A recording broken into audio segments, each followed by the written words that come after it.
Alright, so we want to start with a beautiful pic of the landscape, really show off that nice waterfall and everything. I want everyone to know that this is update 6. Great terrain, beautiful lighting, best time of day, sharpness way up. And then as we slowly rise, giving that view of movement, and we look over the plateau, we see it.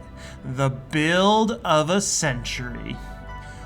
What is going on, everybody? I am once again Drawing Chaos, back to you with a beautiful Satisfactory build. Yes, we are back taking a look at this mega palace and kind of seeing where we're at. This is my creative yet 100% vanilla build. That is right, this is actually all vanilla, which means you can build any of this inside Satisfactory right now. You don't need any mods. I only use mods just for, little things like, being able to build creatively and being able to fly, turning power, just the basic stuff. Nothing special. Calm down, okay? If you think that's cheating, it totally is, and I'm okay with that, and I'm not okay with that. But anyway, welcome back to the Mega Palace. Oh, it is looking glorious. I can't wait to get this up and running.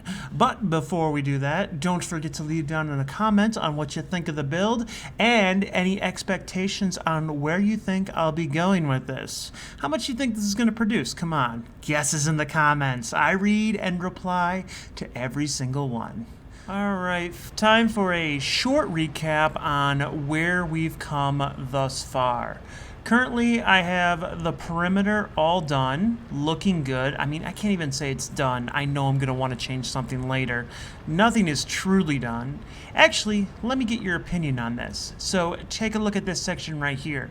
What I was thinking is, if I had something coming off of here and coming down in a nice archway, similar to why I have these buttresses or whatever, what I was thinking, if we go on the other side over mirror, I was thinking like something like this, maybe coming down and then going even further, like maybe 2 deep or something like that. What do you guys think? You think that would look good on the front? And we'll come back over here so you can take a look at the front again. So yeah, I was thinking of something like that coming out through here, although I would have to put quite a few out there because I wouldn't want it just here. I would want it to come out to at least maybe 1 or even 2 out here. I don't know, but that was what I was thinking for this section right here. On the last episode, I did put this nice, beautiful tree on there. Works perfectly for the ground. I love it. And of course, it's lit up like the sun, so that's always good. And then, of course, we can make our way to the entrance. So we got the nice entrance coming here. Nothing too big, so you can actually go away if you want to. But then it gets into the... You know what? Hold on. Sorry, I didn't want to fly for this. So we were working on the entrance in the last episode, and as you can see, it's a little bit dark, but it gives a nice, good ambiance. You're looking out here, and you see all this beautiful, wonderful landscape. Then you come over here, and it's kind of like a dark hallway, but there's a little light here or there. Of course, we put some rooms off on the side, kind of giving that good look. But then you come into the main entrance. And with the glows of light and everything, it looks fantastic. So of course we can make our way to this back room over here. This is where I decided to put the hypertube entrance. Ooh, that's not good. I decided to put the hypertube entrance for the entire build. Now, hypertubes are going to be one of the last things I put in there once I do all the wiring. But I really wish Coffee Stain had, instead of having it where I have to set up my own little kind of like design or whatnot, I wish they had something where the hypertube had its like own little case. And you can set them from like one to the other with like junction points in the middle that you can set up. So you can have them all going into like one tube, and that tube can go around anywhere. And then you just go in here, you choose which one you want to go to, or you set them and everything. It would be amazing. But, that would have to be upvoted on the QA site, and, well, that'll take someone else to do it right now, because I have other things to show you. So we're going to have to fly for this one. But as you can see, I've been working on the basement layer, and I've really been focusing on this center part right here. what I'm mostly going to do for all this area. This is really what takes a lot of time before you start putting in actual machines, is trying to figure out what to use all this space for. Because as you can see right here, this is where all the hypertubes are going to be, and it's kind of a little bit open. I could do something cool like I had in there, coming down here in the center. Even got some lights to play with. So I could do something there. I don't know. I'm going to leave this one to last, well, at least for the bottom floors, and then just kind of go with it on some of the other stuff. Speaking of the other stuff, I did have some cool little rooms set up, as well as a few that are, I know exactly what I'm going to put in here, but other than that, it's just like standard stuff that I've been putting in there. Y'all saw it in the last episode. I did get some water. This kind of stuff takes forever to put the machines in there, where the design of the actual building, I can run through so much of that before I can start putting machines in there. What else did I do? Oh yeah, one more thing that I want to recap on. I had this room down here. I had this leading into my main room over here for when all the, bigwigs come in. And then, of course, I named this a meditation room. I want to do something with this. I really want to have something for this room, but I can't think of anything right now. But I want to think of something. But other than that, that is about it. I'm going to start working on some stuff and kind of do a nice little jump.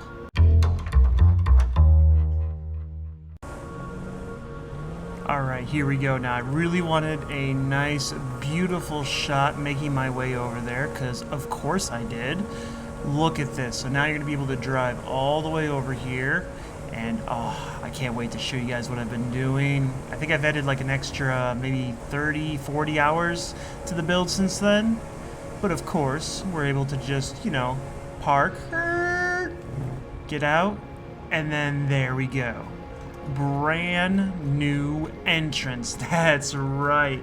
So now you're able to walk across this beautiful, glorious bridge. Got that going there. And then we have the nice little curve thing going. What is this? Like a billboard kind of thing. Oh, man, that is looking good. I'm loving this. I really need to put my name on here, though, name of the build or whatever, because I think I got a good idea. What do you guys think of this? This is going to be the Xaotic Palace. Xaotic, I think. Chaotic? Yeah, sure, why not? And then, of course, everything over here has changed. Really, Revenge of the Sith kind of looking going, but I think it's coming along very nice. What do you think? What do you think? You know what? Let's start flying so we can get a better view. Alright, so first thing I did is I revamped the entranceway, changed up all of this to concrete, and then of course painted it. And then of course I actually added in some depth, as you can see right here. I had these going inward. Huge pain in the butt, but overall did come out fantastic, really nice and smooth now as it goes up. I don't know if I should add any extra detail, but right now a lot better. And then of course I put in these nuclear power plants and kind of took some foundations up on the top, really kind of showcasing just, the perfect place to cut them. Overall, I think it's better than that. I mean, I think it was better than the fuel gens that we had here, but of course we got some batteries just sticking out of the edge. All of this is for decoration, because why not? I mean, this entrance needed to be decorated to the nines, and I really think it is right now. Then, of course, we have these giant pillars right here. If you're wondering how to make these, all you gotta do is, let's take a base real quick. You put your base down, you grab whatever you want over here, and then you hold control and you rotate the scroll wheel, and you can basically just put them all over there. So, it's real easy just to keep scroll, click, scroll, click, scroll, click, all the way around till you get the nice thing. Really easy and cool to make, but let's get rid of that. Don't need that. Yep, the front entrance is looking so cool. I need my name in lights going across here, but I gotta make sure the name is perfect. And then, yeah, that is it. A nice bridge going across there. But don't worry, that's not the only thing that I did. So, of course, we've been working on just the bottom layer. And on this side, as well as the other side over there, I have the entire bottom done. Now, what is down there? Of course, none other than a lot a lot, a lot of train lines. And this works out really perfectly, having all this kind of stuff in here, because it makes it look really super busy and everything. Oh, and then of course, I actually added in a different wall, cut out the bottom so that I can actually see all the way going down there. So if I was on a train line, I was enjoying the nice train tour, I could actually see through and see what's down there. And there's actually some stuff that's down there, because this side, as well as the other side, I put in just all the water extractors. Wait, let me see. Just all the water extractors. So each one of these pipes leads all the way up top to a nuclear power plant. And the way that I got this going is I have 1, 2, 3 all hooked together into one pipe going up. Now, 1, 2, 3, that's only 360 cubic meters of water per minute. The idea is that I'm going to up like this one, 300, up this one, 300, or was I going to do 2? What is it? 240, and then 240. So that would be 480, and then that would leave this one at 120, but I could just throw 1 in there and put it up to 180. So I want to produce more water than I need. So there would be 2 in here, 2 in here, and 1 in here instead of 3 and 3. So I guess I could save 1, but this will make sure that these things are constantly full of water going all the way up. But I do need myself a pump, and the idea between that is what I'm going to do is I'm going to put like a Mark II pump. I think it would be probably like right here or something. And then that would be perfect, because if I take power lines, I could put like a power line like in between all here, and then why did I mess that up? That's my bad, guys. That's my bad. See? Nobody's perfect. Nobody's chaos. There we go. And then all 4 of these would be hooked up right to there, and then I would have it going up or over or something like that. And then of course we'd make this like a Mark II or something like that. But that would be how I'd hook up all the power, and I'm going to try and hook up power towards the end, because that is going to be its own little beast of a problem. But back to this main train room, I do love it, and it looks really good, kind of like one of those endless mirrors. But I was thinking that I would need like scaffolding going across, so I could actually get around if I ever needed to come down here. And of course I haven't named any one of these damn train lines, but I'll figure those out later once I start figuring out how much stuff needs to come in here. But that being said, this does come into a really cool room. I got a giant circly, whatever you want to call this, that's going to basically hold up the building. And then if we pop up here, so this main area right here, this would probably be something big going up to the top, holding it all down. And I thought, you know, having the giant circle stuff over here would really help on that. And, I mean, whoa, lag spike. And I mean, just to say, it looks really cool, especially if you're driving around in here in a train. Especially if you're driving around here in a train. Words are hard, ladies and gentlemen. I think it looks really good. And then of course we got the entrance over here. Took a while, but you know, got it down. Now if you're wondering why I put this here in the middle, so the idea between this is the lines can split, go over here, then in case it needs to go the opposite way over here, it's able to split off, and vice versa. Now, of course, I wanted to have it like, you know, do that normally, but turns out you cannot have a double split. And what I mean by that is, like, see how this has 2 lines? I can add in another line going here. But for some reason, I can't add a second line over here. So either it can come in and split 2 ways, but it can't split and split.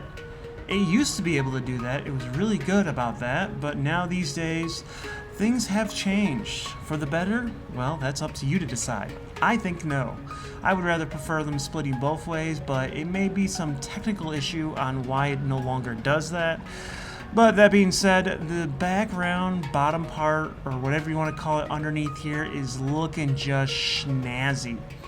Now this area down here, this is where I'm going to put some more water extractors once I figure out how many I'm going to need for up top, as well as where is the doorway over here.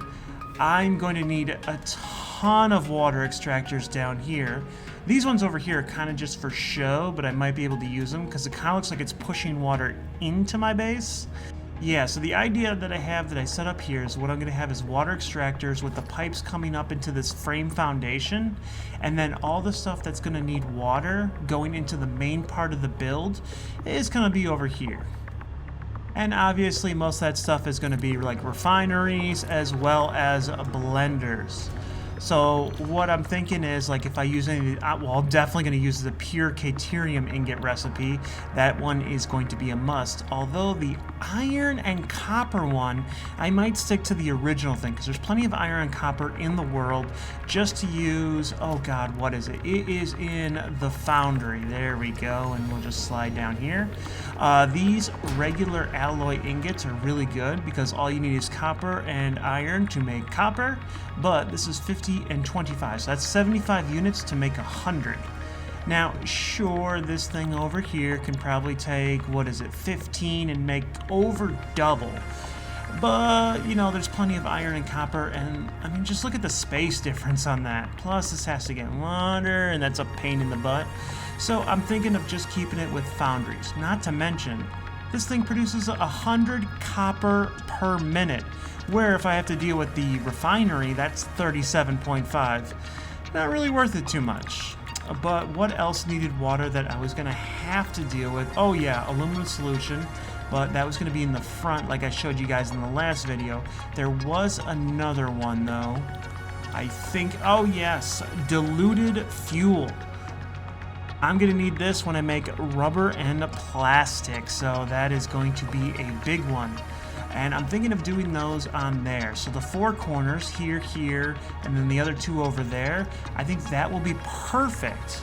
Just perfect for plastic and rubber. Like maybe all the plastic in the front, rubber in the back. Wait, maybe reverse that? Who knows? Oh, yo, there's one more, definitely. If you have never used it, you have to use it. It is the best recipe, and why don't I have it? Come on, I swear to God I unlocked it. I just realized when I clicked out of it where it was. Minerals. Wet concrete. Sloppy wet concrete. Limestone and water to make concrete, and it makes 80 per minute. So we're not going to need a lot of these bad boys. Here's what I'm thinking. See this little alcove that I have over here? I'm thinking that's where I can put some refineries, making myself some limestone. So limestone in there, we'll have some Caterium over there, Caterium over here. And then maybe we'll go to another floor that'll have all the iron, copper, quartz crystals, stuff like that. Yes, but as you can see, it doesn't look like I accomplished much, but it is such a big, huge build that just building this bottom floor and showing you all that kind of stuff, that took me forever. Where am I at? Let me see. So I'm currently at 352 hours on this playthrough, and it was at 317 hours on the previous one. So, you know, we'll take 352 minus 317. So I've only added in about 35. So it took me 35 hours just to finish up this bottom floor right here, put in all those wonderful water extractors. And then, of course, the time it took to do the restructuring of the front, which I gotta say, I like a lot more than what I had before, just because it actually goes perfectly with the environment. Although I wish this did come out more so that the bridge actually goes into the environment and not off to the side. Now, granted, I could have gone keep going, but that would have gone right into a rock, and who really wants that? But ladies and gentlemen, I have been drawing chaos. This is my palace build, and I am gonna keep on building. So don't forget to like, comment, and subscribe. You watched this far, and join me in the next one where I start working on some actual machinery and maybe give you a hint on what I'm going to be producing. But, you know, that is a big surprise, even to me. Anyway, I will see you all in the next video. Thanks for joining me. Love you guys. Bye-bye. Bye, buddy.